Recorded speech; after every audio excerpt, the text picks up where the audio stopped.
Welcome to the deep dive. So glad you could join us. If you're maybe just starting out trying to understand God's love, or, even if you've been walking this path a while, today we're tackling one of the biggest, most beautiful mysteries in the whole story: how God truly makes things right with us. Hmm. And I don't just mean legally, like taking a box. I mean in a deep, transformative, really relational way.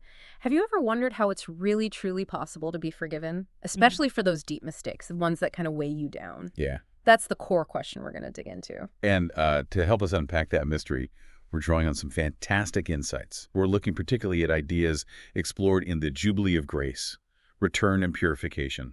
This deep dive, we hope, will help us see these ancient ideas like blood, fire, sacrifice, not as strange or outdated rituals for some angry God, but actually as profound, loving clues into God's constant pursuit of a real, living relationship with people, with us. Our mission today really is to get our heads around forgiveness, not just as like erasing a problem, but as this radical, life-changing act of coming home. Of belonging. Coming home. I like that. Okay, so let's start right at the beginning. God's relationship with his people, Israel. Think about that big moment at Mount Sinai back in Exodus. When we hear blood there, our minds might immediately jump to, I don't know, payment, punishment. Sure, that's a common thought. But what we're learning is it's something much deeper. This Right. blood wasn't some kind of bride. It was called the blood of the covenant. It was this powerful symbol of like shared life, creating this binding relationship. It was like a family bond between God and his people. It was about sealing a promise. Right. Exactly. Sealing the deal, you could say, but with life itself. And then you have the fire in Leviticus when fire comes down from heaven on the offering. Again, easy to think wrath. But it wasn't about anger. That fire was God's clear, unmistakable yes. His way of saying, I accept this, I will dwell among you. It was a sign of divine acceptance, of him saying, I'm here, I'm with you. That's such a helpful way to see it, especially if you're new to this. So the whole system of rituals in the Old Covenant, offerings to restore things, for purification, for sharing meals with God, dedicating themselves. What was the main point? Well, the primary purpose, the main design, was all about maintaining that closeness, that communion within the relationship God had already set up. These rituals, they were God's loving way of providing for dealing with unintentional faults, mistakes, things done, as the text says, bishgagar. Intentional. Okay. Think of it like the day-to-day maintenance of a really close friendship. If you accidentally messed up, said the wrong thing, break something, these were the ways to immediately fix it, to repair the connection and keep it strong. So that God's holy presence, his life-giving presence, could stay right there with his people. Okay, but here's where it gets really, really interesting and maybe a bit startling. There was this huge limitation baked into the system for deliberate acts of rebellion, sins committed, with an upraised hand. That's the phrase, right? Meaning intentional, defiant stuff. A handed rebellion, yeah. For those kinds of sins, the system offered nothing. No ritual fix. Is that right? That's exactly right. Imagine that. These weren't accidents. These were acts of, high treason against the king, against God, like what King David did, the adultery, the murder, utter betrayal. Yeah. And the sources are clear. For those kinds of deliberate, defiant sins, Yeah. there was no sacrifice you could bring, no ritual that could automatically mend that broken trust. Wow. So David's story in Psalm 51, that's a key example. It's a perfect example. He found himself totally outside the system in what our source calls covenantal exile. He was beyond the help of the rituals. He couldn't just offer a sacrifice to smooth things over. Right. His cry, if you read Psalm 51, it isn't for a ritual. It's this raw, desperate plea for God's mercy, his ease, his covenant love. He knew he couldn't share a communion meal of Zebul with God when the relationship was shattered. He couldn't offer a whole burnt offering at Ola, total dedication from a heart that was fundamentally broken and rebellious. So this limitation, it wasn't a mistake in the system. Not at all. It was intentional. A profound theological statement, really. It deliberately created this deep longing, this eager expectation for something more, something bigger, something the rituals couldn't provide. Oh, okay. And that, of course, points us directly towards the new covenant. Right. So, okay, the old way had its limits, especially for those big deliberate sins. Then the prophets, God's messengers, start talking about something new, a radical promise. Jeremiah 31 you mentioned. That's the key passage, this vision of a new covenant. And it's different, not written on stone tablets this time. Like the first one. Right. But written directly on the heart. And the defining feature, radical, unconditional forgiveness.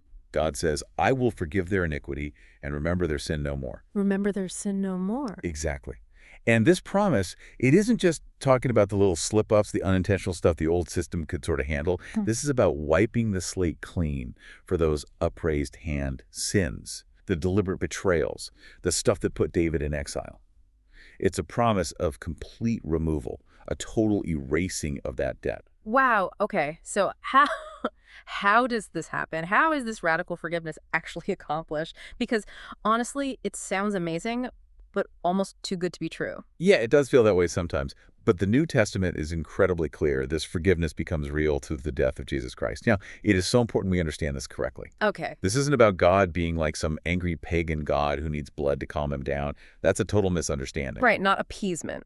No. Think about when Jesus starts the Last Supper. Our sources really highlight this. He doesn't hold up the cup and say, this is the blood of my punishment. He says, this is my blood of the new covenant, which is poured out for many for the forgiveness of sins. The blood of the covenant, that echoes right back to Sinai, doesn't it? Like you said earlier. You got it. The language is deliberate. Blood, in this biblical way of thinking, isn't about punishment primarily. It's that powerful symbol of life given to seal a promise, to establish a bond, a covenant.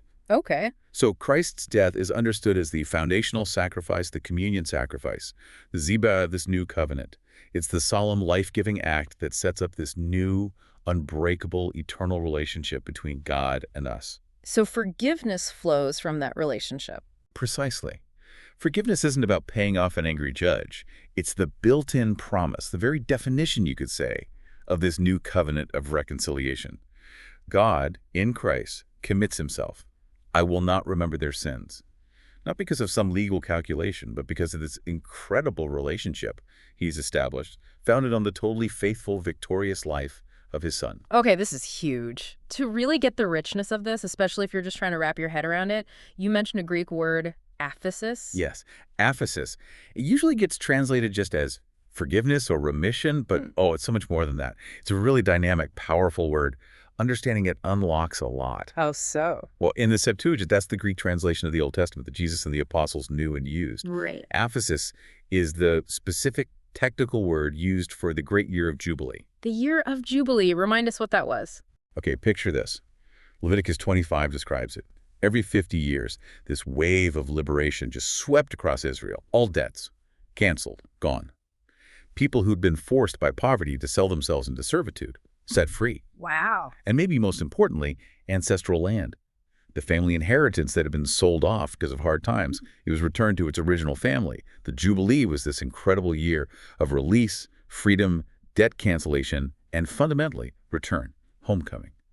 A cosmic reset button, restoring everyone to their proper place of belonging. Okay, that completely changes how I think about forgiveness. It's not just like God wiping a blackboard clean. It's a cosmic jubilee, a great homecoming. Exactly. Sin had pushed us out, exiled us, made us wanderers, cut off from God's presence, alienated from his life. Kind of like Cain, way back in Genesis. Right. And this is precisely what Jesus announces in his very first sermon, the one in Nazareth, in Luke chapter 4. He stands up and reads from Isaiah, proclaiming the aphesis, the year of the Lord's favor. He's basically saying, Jubilee is here, the time of return has come. Those exiled by sin, by betrayal, by the brokenness of the world, they can come home now. Come home to where? What's our ancestral land in this picture? The book of Hebrews gives us the answer. Crystal clear. We return to the throne of grace. The throne of grace. Yeah. Forgiveness, aphesis, at its very deepest level, means the restoration of access. It means being welcomed back into the Father's immediate presence. Not like a pardoned criminal sneaking in the back door or a servant afraid of the master, but as a beloved child in the house. Fully restored, back to our inheritance, our rightful place in God's family. That's the homecoming aphesis brings. Okay, so the cross is the sacrifice, the zebah, that seals this covenant of return. But how does its power actually, cleanse us? How does it purify our lives, especially our inner world, our conscience? Great question. This brings us to another key Old Testament idea, the purification offering, sometimes called the sin offering, but purification is probably better. The Hebrew is the Okay, yeah. What was its main job? Its main purpose wasn't so much about forgiving the individual's personal guilt in a legal sense. It was more about purging the ritual contamination, the spiritual pollution that sin generated in the sanctuary, in God's dwelling place. Contamination, like sin makes things unclean. In a spiritual sense, yeah. Yes. It created this impurity, this stain that actually threatened God's holy presence among them. And God's presence was everything. It was their source of life, blessing, protection. So they all dealt with that contamination to keep communion possible. And Hebrews, it takes that earthly idea and applies it to Jesus. It does, but elevates it completely. Yeah. Hebrews argues that, look, if the earthly copies the tabernacle, the temple needed cleansing with animal blood.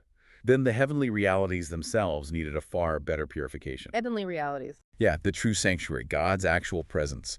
And Hebrews says Christ's definitive purifying act happens after his death. It's his ascension, his entry into that true heavenly sanctuary. He enters through his own blood, which, again, isn't about dying again, but represents his now indestructible, victorious, eternally living self being presented before God. Okay. His life presented in heaven. Exactly. Yeah. That presentation of his glorious resurrected life in heaven is the definitive, ultimate night, Yeah. the final purification. And the effect of that. Mhm. You said it's twofold. What does that mean for us listening now? Right, twofold. First, it purifies that heavenly space itself, guaranteeing the communion between heaven and earth is now permanently open, unshakable. Okay. Second, and this is crucial for us, it purifies our inner sanctuary. Our conscience, Hebrews 9.14 asks, how much more will the blood of Christ cleanse your consciences from dead works to serve the living God? Cleanse our consciences. Yes, this is a real, effective cleansing that the old system, the blood of bulls and goats, could never, ever achieve. Animal blood could cleanse the physical tent, but it couldn't reach inside a person to a conscience stained by guilt, by betrayal, by those deliberate sins. So it's not just a legal thing, like declared clean. No, it's an actual experienced reality, a genuine clearing out of that crippling guilt and shame. It's like hitting the reset button deep inside. Yeah. The cross secured the possibility of this, and Christ's ongoing presence in heaven applies it, ensuring we always have access, always kept clean. It's like we're constantly being cleaned from the throne. Wow. Cleaned from the throne. That's powerful. Okay, let's tackle a verse that often gets misunderstood, especially when you're new to this stuff. 2 Corinthians 5.21. He who knew no sin, he made to be sin for us, that we might become the righteousness of God in him. How do we simplify that? Yeah, that's a big one. And our source material gives a really helpful way to look at it. When Paul writes that God made him to be sin, it doesn't mean Jesus literally became guilty or morally sinful. Think about it this way. That same Greek word for sin, hamartia, was also the standard word used in the Greek Old Testament for the sacrifice itself. The sin offering or purification offering, the ale. So sin could just mean sin offering. Exactly. The animal brought for that offering wasn't morally guilty, right? It didn't somehow absorb the sinner's guilt onto itself. It was the means, the vehicle provided by God to deal with the ritual contamination that sin produced. Got it. So made him to be sin means God designated Jesus. Designated Christ, the absolutely sinless one, to be the ultimate, definitive, the means by which sin's contamination, the thing that pollutes creation and separates us from God, would be dealt with, purged once and for all. He wasn't treated as if he were guilty or punished as a sinner in that sense. Rather, his surrendered life and death were the solution God provided to the whole problem of sin's defilement. He's the ultimate cleanser. Okay, that makes so much more sense. He's the remedy, not the recipient of wrath in that moment. What about the second part? That we might become the righteousness of God in him. That's not just a legal label either, is it? Like, okay, now you're righteous. No, absolutely not just a legal label. The righteousness of God, dikaiosune dia, isn't mainly about an abstract status, like having righteous stamped on your file. What is it then? It's primarily about God's own covenant faithfulness, his saving justice, his action to make things right according to his promises.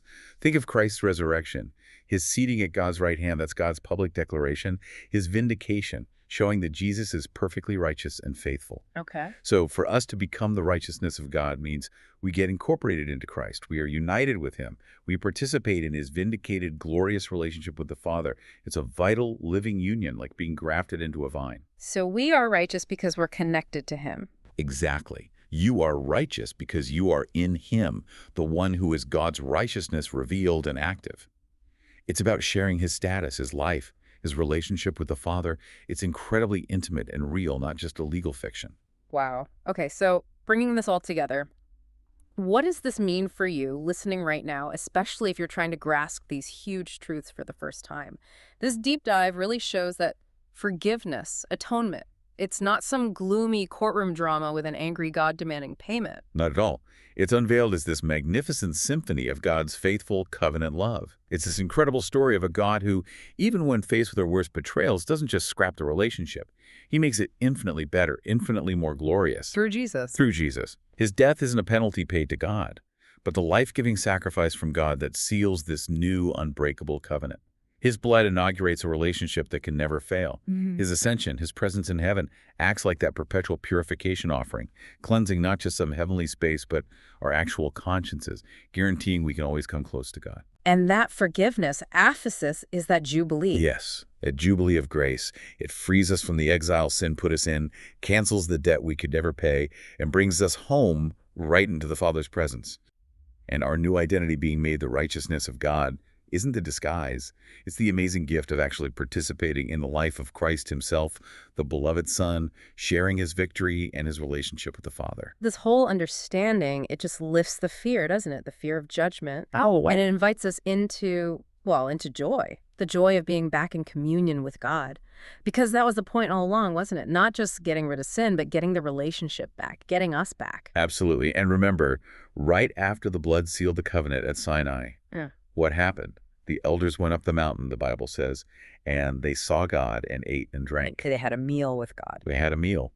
The ultimate goal of redemption isn't just a clean slate, it's the feast. It's sharing a joyful eternal meal in God's presence, worshiping the Lamb who made it all possible, who lives forever as our King and our High Priest. So with that incredible picture in mind, you really can approach the throne of grace with confidence, with boldness, knowing that you have been and you are constantly being cleaned from the throne. What stands out most to you from all of this today? Welcome to the Deep Dive. So glad you could join us. If you're maybe just starting out trying